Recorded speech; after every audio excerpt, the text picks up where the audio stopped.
Heard from God lately? God Conversations equips you to recognize and respond to God's voice in your own life. Here's pastor and founder, Tania Harris.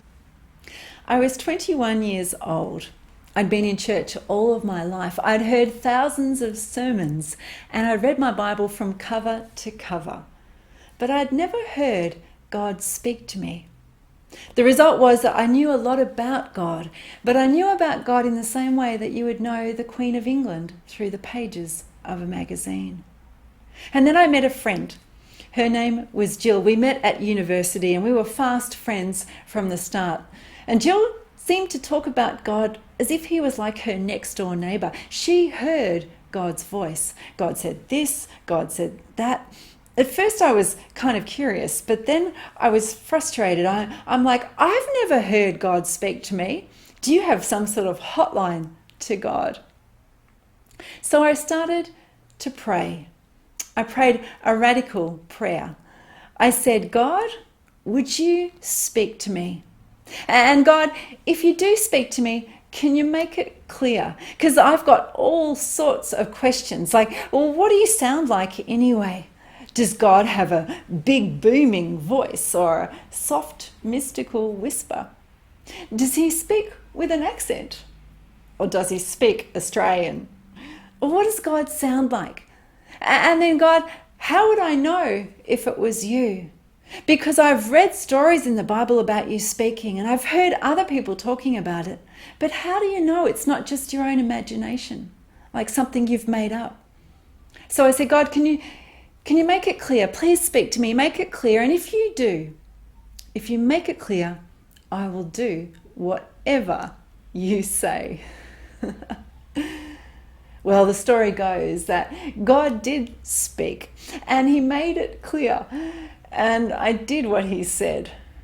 And the result of those God conversations is that my life turned out to be very different to what I had planned.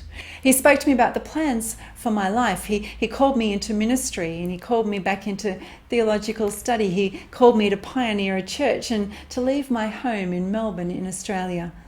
But then years later, he said, Tania, your job is to take everything that you have learnt about hearing my voice and to pass it on to other people. And so my ministry, God Conversations, was born. And that's what I do today. I speak to people all around the world about this topic, how to hear God's voice. And I'm incredibly passionate about it. And the reason is because I've seen the difference that it makes in my life. See, in the early days, I knew a lot about God, but I didn't know God personally. It's not until we sit and talk to him, it's not until we have a two-way conversation where I offer up what I want to say in prayer and he speaks back. See, I learned that when Jesus was on the earth, he was deeply personal. He talked and he walked and talked with his disciples and he got to know them and they got to know him. It was a two-way conversation. But then he told them that he had to leave. Can you imagine their horror? Jesus, how can you leave? How are we going to continue the conversation with you?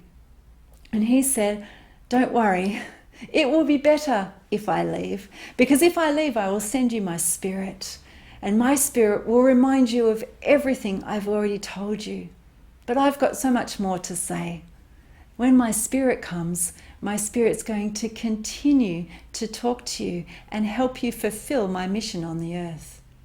Well, that day came when the Spirit was poured out on the day of Pentecost. And the Spirit came on sons and daughters, young and old. Each one of them could now hear from God in the same way that the old-time prophets could. Jesus sent his Spirit so that we could hear from God, so that we could hear what he has to say for our lives and the plan of God in our lives.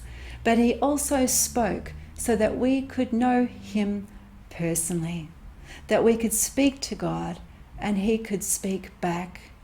God sends his Spirit to every person who chooses to follow Jesus. He wants to speak to you today.